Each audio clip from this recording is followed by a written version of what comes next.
Urdu point की videos देखने के लिए हमारा चैनल सब्सक्राइब कीजिए और बेल के आइकन पर क्लिक कीजिए ताकि आप हमारी तमाम आने वाली वीडियो से बाखबर रह सकें।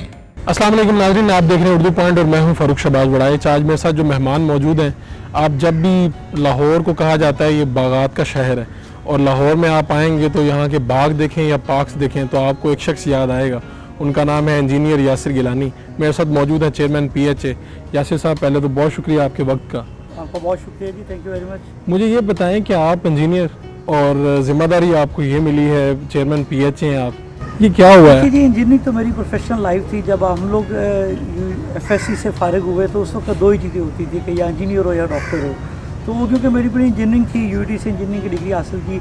लेकिन मैं आपको बताऊं, मेरा इंजीनियरिंग में एडमिशन हुआ 98 में। अच्छा। PTI से मेरी वाबस्तगी 97 से है। 97। तो इंजीनियरिंग से भी पहले की वाबस्तगी मेरी PTI से है। तो I am one of the founder members.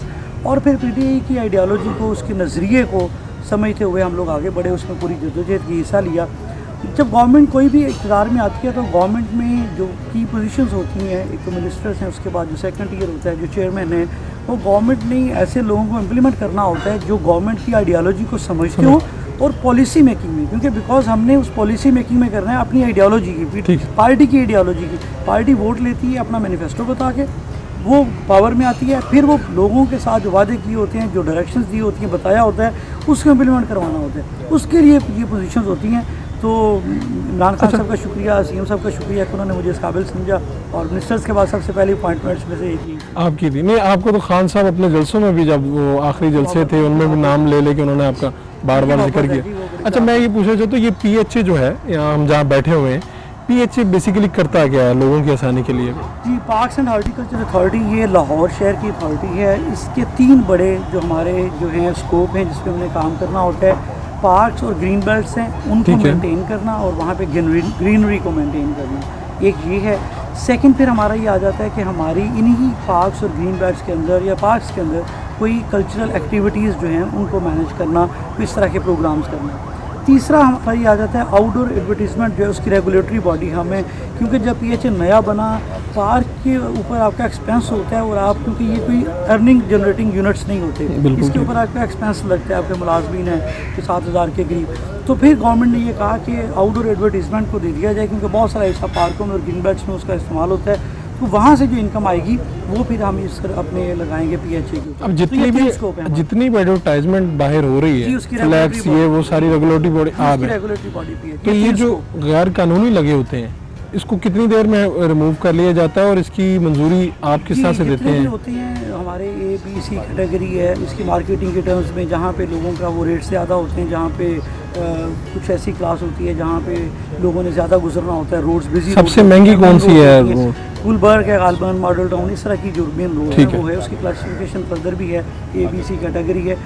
हम लोग उसकी परमिशन देते हैं। पहली चीज़ तो ये कि जब सुप्रीम कोर्ट ने अभी डिसीजन आया, उसकी वजह से हमारे काफ़ी इनकम पे, एक्सपेंस पे इनकम पे फ़र्क पड़ा है।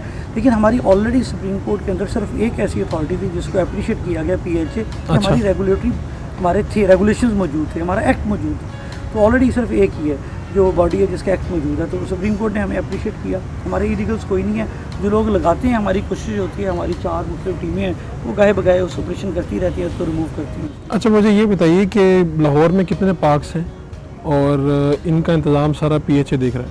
और दूसरा ये बताइए, क्लीन एंड ग्रीन पाकिस्तान जो कैंपेन आप कर रहे हैं, कितने पौधे लगाए जा रहे हैं लाहौर को ख़ास तौर पे मद्देनज़र रखते हुए? लाहौर में जी छोटे बड़े पार्कों की तादाद 903 है।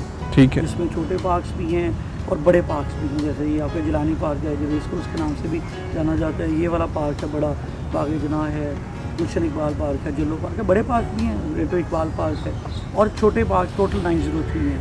एम्प्लॉइज़ हमारे हैं 7,000 एम्प्लॉइज़ हमारे, 7023 एम्प्लॉइज़ हैं हमारे। हमने जो इसमें मुहिम में हिस्सा लिया, शजरकारी में जो बात कर रहे हैं, PHA की 21 साल तारीख में किसी भी सीज़न में जो ज़्यादा से ज़्यादा प्लांटेशन का हमें रिकॉर्ड मिला, मैक्सिमम की बात कर रहा हूँ, वो 35-36 हज़ार के करीब था। हमने यहाँ पर इस साल में 2 लाख पौधे, इस सीज़न में, मानसून के सीज़न में 2 लाख पौधों का हदफ किया और उसमें 1 लाख से ज़ायद हम लगा चुके हैं। प्लांट फॉर पाकिस्तान डे हमने मनाया। उस प्लांट फॉर पाकिस्तान डे के ऊपर एक दिन के ऊपर जो पौधे हमने लगाए वो 34,488 थे। 31,000 से ज़ायद पौधे हमने डिस्ट्रीब्यूट किए। जो प्राइम मिनिस्टर साहब का विजन था, हर बशर 2 शजर ID कार्ड देके 2 पौधे दिए, ये फ्री में सबको दिया? वो फ्री। ठीक है। एक दिन के अंदर 18 अगस्त जो भी गुजरा है, PHA ने शहर लाहौर के अंदर 67 जो प्लांट्स हैं वो हमने लगाए और दिए लोगों को, जिसमें से 34-35 हज़ार हमने खुद लगाए। ठीक है। ये एक रिकॉर्ड है और 5 गुना ज़्यादा हम कर रहे हैं पिछले 21 साल तारीख से। तो अभी टारगेट क्या है? यही 2 लाख वाला टारगेट था? देखिए हमारा टारगेट तो 2 लाख, हम अपने टारगेट से ऊपर अल्हम्दुलिल्लाह। अच्छा। 2 लाख पूरे साल का था। ठीक है। पिछले सीजन में वो आपने एक सीजन में पूरा कर लिया? जी, हमने बहार में भी कोई 1.5 लाख के करीब पौधे लगाए और अब हमने मॉनसून में 2 लाख से ज़ायद का टारगेट रखा हुआ है। और पौधे भी हमारे बड़े हैं, 5 फीट हाइट से ज़्यादा के पौधे ले रही हैं। एक चीज़ ये थी कि हमारे पहले नर्सरीज़ में बड़े पौधे नहीं थे, क्योंकि पहले हमारा ज़्यादा फोकस यही था कि सीजनल फ्लावर्स के ऊपर ज़्यादा फोकस था। फूल हैं वो जिसकी लाइफ महीना 30 दिन होती है। अब हमने वहाँ पे अपने पौधे लगाए, देसी दरख्त लगाए। अब वो बड़े होने में टाइम लगना था। फिर हमने कॉर्पोरेट सेक्टर को अप्रोच किया, कमिश्नर ऑफिस को अप्रोच किया, मुख्तलिफ लोगों को अप्रोच किया। लाहौर चैम्बर ने कहा, हामिद ज़मान साहब हैं और बहुत सारे लोग हैं, तो वो सारे आए, उन्होंने हमें पौधे डोनेट किए। तो जो एक कंसेप्ट होता है, जो खूबसूरत कंसेप्ट है कि कॉर्पोरेट सेक्टर, सिविल सोसाइटी मिल के ऑनरशिप भी ले रही है, साथ लगा भी रहे हैं और हमारे प्रोटेक्टेड एरियाज़ में लग रहे हैं जहाँ पे हमारे माली काम कर रहे हैं, पानी की सहूलत है, हमारी फेंस लगी हुई है। ये सारे पौधे वहाँ पर लगा रहे हैं और मुझे उम्मीद है कि इसकी सर्वाइवेबिलिटी 100 को टच करेगी। अच्छा गिलानी साहब, इतना बड़ा शहर है, इतना फैला हुआ है इसका, 903 पार्क्स काफ़ी हैं लोगों के लिए कि और ज़रूरत महसूस करते हैं आप? देखिए जी, एक्चुअली तो बहुत ज़्यादा होना चाहिए। वैसे तो एक स्टडी है उसमें कहा जाता है कि काफ़ी ज़्यादा दरख्त है इसमें इको बैलेंस करने के लिए। लेकिन ये होता है शहरों के अंदर जो डेवलप्ड सिटीज़ हैं, डिज़ाइंड सिटीज़ हैं, प्लान्ड सिटीज़ हैं। आपको पता है पहले तो ये अंदरून शहर था, ऐसा ऐसा फिर बढ़ता चला गया, नीड्स बढ़ती चली गई। बहुत सारे एरियाज़ में एग्रीकल्चर लैंड आपकी ग्रीन लैंड ग्रे में चली गई, स्ट्रक्चर बन गए। तो जैसे इस्लामाबाद आपका एक प्लान, एक सेक्टर है, एक एरिया है, हर एक अलग पार्क है। ऑब्वियसली ये यहाँ पर इस तरह से प्लानिंग नहीं हो सकी। अब फिर जहाँ जहाँ जगह बनती चली गई, शुक्र है किसी को ख्याल आया, इस गवर्नमेंट ने बैन किया है कि हमारी जो फॉरेस्ट की लैंड है वो कहीं नहीं जाएगी, फॉरेस्ट के पास रहेगी। हमने फॉरेस्ट की लैंड को बेदर्दी से उसके ऊपर बड़े जंगलात ख़त्म करके हमने बिल्डिंग खड़ी कर दी और भी बेशुमार चीज़ें हैं।